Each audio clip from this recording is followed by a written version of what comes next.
আমি আমার বাপের কবরের মধ্যে নামাইছি, নামাইয়া আমার বাপটারে কবর নামাইয়া দাড়িগুলোর মধ্যে মোর দিছি, গালের মধ্যে একটা মোর দিছি। সবাই আমারে উঠাও, সবাই আমারে কি উঠাও উঠাও। মনে হয়েছে যেন বাপটার সঙ্গে কবরে চিরদিনের জন্য পইরা থাকি। ও যুবক রে, আমার মতো বাপ ভাড়ায় কাঁদিস না।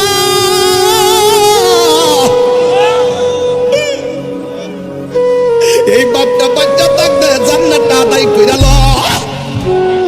ওই মাটা বাচ্চা থাকতে জান্নাতটা আদায় কইরা ল, নাইলে কিন্তু কুলের লাগাল পাওয়া যাবে না রে। ও যুবক যুবক, লাশটার সুন্দর করে কাপন দিয়ে বাইন্ডিং কইরা মসজিদের মধ্যে একটা খাট আছে না নাই? প্রতিটা নামাজে গেলে খাটটা দেখা যায় কি যায় না? একটা বার কি মাথায় ঢুকছে না রে, এটাই আমার আসল পালকি। বাড়ির পাশে কবর, এই কবরের কবর মিনিটের ভিতরে লন্ডন আমেরিকার কবর নেই, কিন্তু তুই হাত দিছে কবর। এই কবরের কবর আমরা নিতে পারতেছি না, এর চাইতে বড় দুর্ভাগ্য কি আছে রে? আমিও তো কবরে গেলে আমার কবর নিতে পারবে না। আমার বাবা চলে গেছে, কবর নিতে পারি নাই। আমার শাশুড়ি চলে গেছে, কবর নিতে পারি নাই।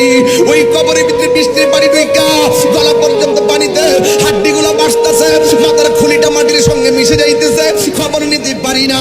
এই জন্য কবরের উপরে যারা আছেন আর কবর নিচে যারা আছেন ওরা আর আমরা এক জিনিস না। ওমাইয়াস্তাবিল আহইয়াউ ওয়ালাল আমওয়াত, ওমাইয়াস্তাবিল আহইয়াউ ওয়ালাল আমওয়াত। যারা মুর্দা যারা জিন্দা এরা কখনোই এক হতে পারে না। পৃথিবীর কোনো মানুষ কবরের নিচে সুখী কিনা দুঃখী আছে কেউ বলতে পারে না। আপনার বাবা কবরে জান্নাতের গালি চাই নাকি জাহান্নামের গালি চাই আপনি বলতে পারেন না। আপনার দাদা কবরে কি অবস্থায় আছেন আপনি কিছুই বলতে পারেন না। আপনার নানা কবরে কেমন আছে আপনি বলতে পারেন না, অথচ আপনি বলতে পারেন না, আমিও বলতে পারি না। কিন্তু দলিলে বলে কেউ দেখতে পারবে না। আবার কোরআনে আল্লাহ বলছেন আমি আল্লাহ যারা ক্ষমতা দেয় তারা কবরের নিচে কি আছে এটাও দেখতে পারে। ইন্নাল্লাহ ইসমিউ মাইয়াশা।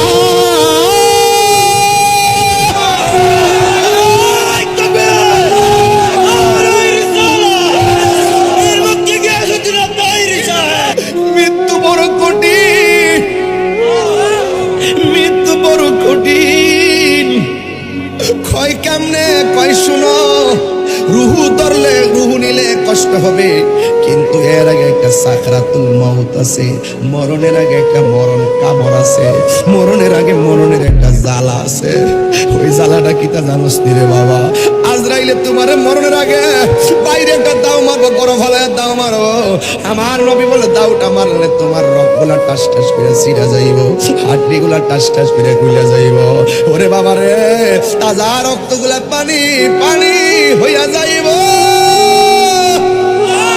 ও ফুলবাড়িয়ার বাবা, সেই দিন আমার পাশে আমার মা বসে থাকবে, মরণ যন্ত্রণা বুঝবে না।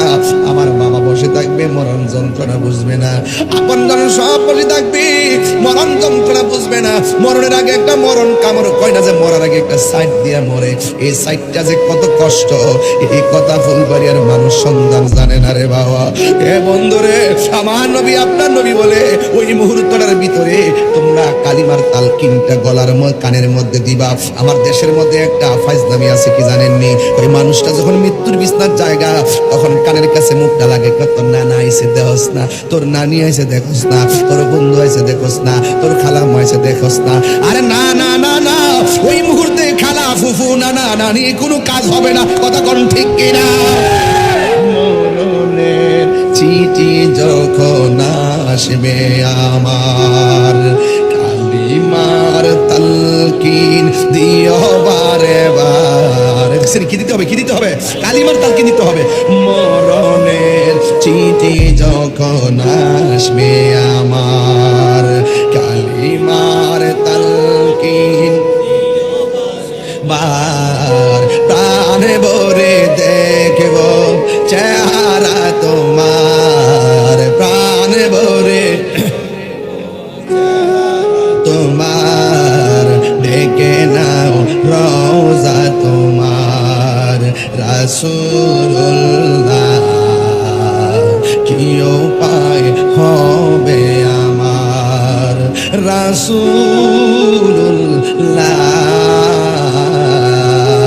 কি উপায় হবে আমার তোমার দেশে যাই কত আসে কার